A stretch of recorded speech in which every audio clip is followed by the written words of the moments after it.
L'enquête commence le jour où Aline, notre jeune journaliste de 24 ans, emmène une Twingo au contrôle technique. Elle n'y connaît rien, mais le technicien va vite la rassurer. Notamment sur les pièces essentielles, comme les freins qui ici sont en parfait état. Bon bah c'est bon, le véhicule est en bon état. Les disques ont été changés, les plaquettes, les amortisseurs, les pneus, bon, à leur bon état. Tout va bien, impeccable le véhicule.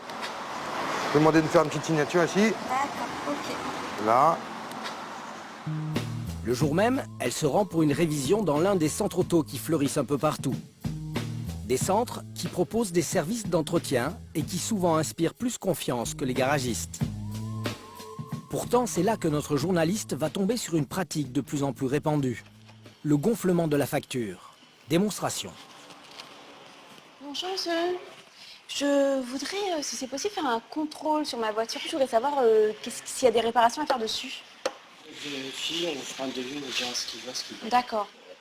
Une heure plus tard, après avoir fait le tour de la voiture, le mécanicien lui annonce une mauvaise nouvelle.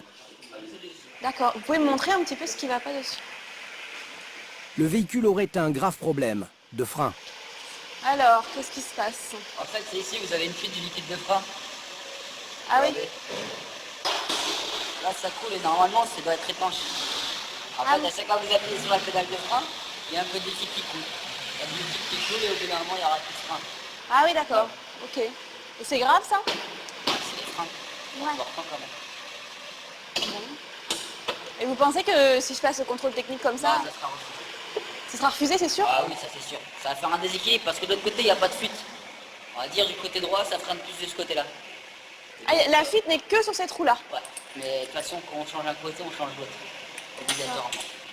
Pour l'inciter à réparer, le mécanicien lui annonce justement que ce jour-là, elle peut bénéficier d'une promotion sur les kits de frein. En plus, il y a une promotion de 30%, autant en profiter, hein, parce que normalement, c'est beaucoup plus cher que ça. Ah oui, une promotion de 30% sur quoi? Sur les... Sur les freins. Là, la limite que je vous ai dit, c'est avec les 30%, mais normalement, il y aurait dû en avoir pour plus de 300 euros.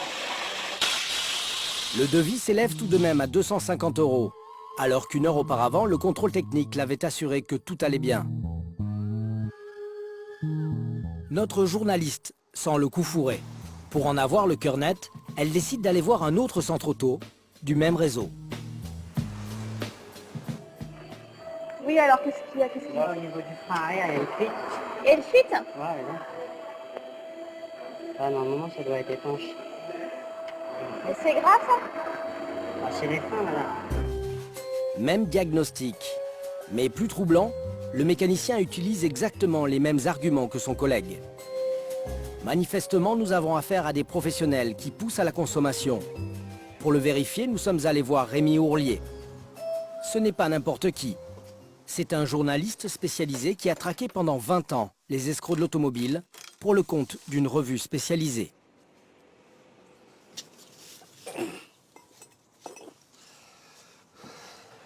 C'est sec. C'est sec, il n'y a pas de fuite. Pour Rémi, ces fuites imaginaires existent pour une excellente raison. Dans certaines enseignes, les réceptionnistes et les mécaniciens sont payés à la commission sur les pièces vendues.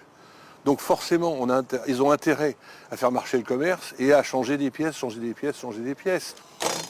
Habituellement, ce sont les femmes qui se font, entre guillemets, pigeonner. Bah, on peut essayer de voir ce que ça donne avec un spécialiste. On va essayer, allez, on y va. Pour détecter si le diagnostic n'est pas fait à la tête du client, direction le centre auto qui nous avait signalé un problème de frein. Nous y retournons avec la même voiture, mais cette fois-ci au volant ce n'est pas Aline, notre jeune journaliste, mais Rémi. Résultat. Le frein arrière, il est bon? Il n'y a pas de fuite? Il n'y a pas de fuite, il n'y a rien. La voiture n'a pourtant subi aucune réparation entre ces deux visites. Vous êtes sûr qu'il n'y a pas de fuite là? Non, non. C'est bon, hein, Non, il n'y a rien. Comme par miracle, la fuite a disparu.